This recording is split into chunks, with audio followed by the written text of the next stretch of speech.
السلام عليكم، ازيكم يا شباب؟ ايه رايك لو النهارده نتكلم عن ايفون الغلابه او الريلمي سي 53، الاخ الاصغر لريلمي سي 55 اللي كنا عاملين له فيديو قبل كده، هتلاقيها ظهرت في الاي اللي فوق. فتعالى نتكلم النهارده شويه عن الريلمي سي 53. هل هو سبب نجاحه زي ما قلنا انه هو شبه الايفون، ولا هو علشان جهاز متكامل في الفئه السعريه بتاعته مقارنه بغيره؟ فيلا نبدا الفيديو. اهم حاجه ما تنساش الاشتراك، ويلا نبدا الفيديو.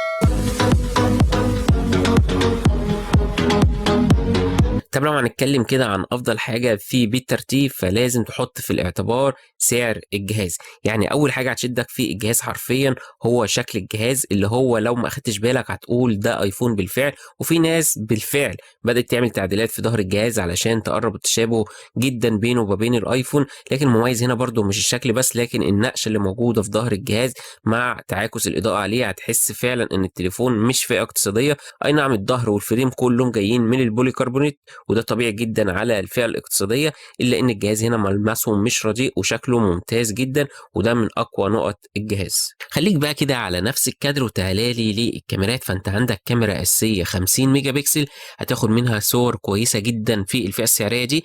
أي نعم، هتبقى أقل من أي تليفون ميد رينج، وده طبيعي جدا، لكن هنا الصورة تفاصيلها كويسة جدا، والألوان بتاعتها هتلاقيها كويسة، معالجتها كويسة جدا. بس طبعا عايزة إضاءة مظبوطة علشان تطلع لك الصور كويسة. وطبعا عندك هنا كاميرا تانية مساعدة للعزل والكلام ده.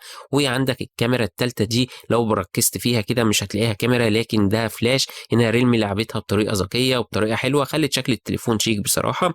ولو هنبص هنا للكاميرا الأمامية، هتاخد كاميرا عادية جدا 8 ميجا بكسل، برضو عايزة إضاءة مظبوطة وإضاءة كويسة علشان تطلع لك صورة مقبولة إلى حد ما. لو هنتكلم بعد كده عن ميزة جديدة في التليفون على السعر بتاعه، وهو البطارية. يعني لو هنتكلم على البطارية هنا، عايزين ناخد بالنا ان المعالج هنا جاي ب 12 نانومتر، يعني بيستهلك من البطارية بطريقة كبيرة. بس هنا البطارية كويس انها جت 5000 ملي امبير، يعني بتقعد معاك او بتصمد معاك لمدة اطول. وهنا الشحن 33 واط، يعني شحن سريع، فهتشحن في اقل من ساعة. فدي حاجة كويسة من ناحية البطارية. وطبعا زي ما اتفقنا ان كل جزء بنتكلم عليه فهو اقل من اللي قبله. يعني لو هنيجي نتكلم عن جزء اقل من البطاريه هيكون المعالج. لو هنبص هنا للمعالج، فجايب معالج اول مره تسمع عنه، وهو اليوني سوك تايجر تي 612. ايوه، ده اسمه معالج مش ده حموده. يعني هنا المعالج ده جايب تقنيه ال 12 نانومتر. المعالج هنا مش وحش، بس طبعا زي ما اتفقنا انه معالج فئه اقتصاديه، يعني ما تستناش منه او تنتظر منه القوه اللي انت حاططها في دماغك. يعني هنا هيشغل لك البرامج عادي جدا، مفيش مشكله. التصفح برده مفيش اي مشكله، بس طبعا هتحس اللي فيه لاج من وقت للتاني، بس على الاقل مش هتنزل البرامج دي لايت، ودي حاجه كويسه جدا. وهنا برده هتشغل بابجي على اعدادات كويسه، مع سقوط طبعا في الفريمات من وقت للتاني. ونيجي بقى هنا للشاشه اللي انا شايف شكلها وحش بصراحه، يعني شكل النوتش القديم والحواف الكبيره، ودي اكتر حاجه انا مش حاببها في الجهاز.